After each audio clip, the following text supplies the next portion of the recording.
Hey guys, it's Sam here with WTI. I want to tell you about this awesome book. It's Bluey's 5-minute stories.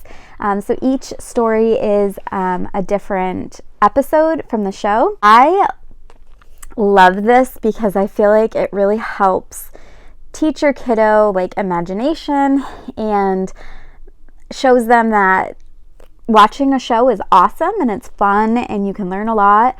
But reading it can put different air into the story, different breath into the story, and you can kind of create your own story, which is so fun. In this book, there are, as was mentioned, there's 6 different stories. It's the pool, bingo, charades, Hammerbarn, typewriter, and baby race.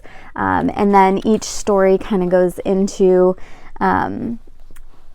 obviously the episode. So here we're learning about it's Bingo's turn next, but Muffin grabs the box of cards. I want a turn. Why don't you watch one more, Muffin? Nana says. Okay, Nana, says Muffin, but she really wants to have a go. Bingo picks a card. Oh, this is a good one. So it goes around and kind of narrates each of the episodes, and it's super, super fun. So my little one likes this book, and if you have a Bluey lover in your life, I think your little one would love it too. And that's my point of view.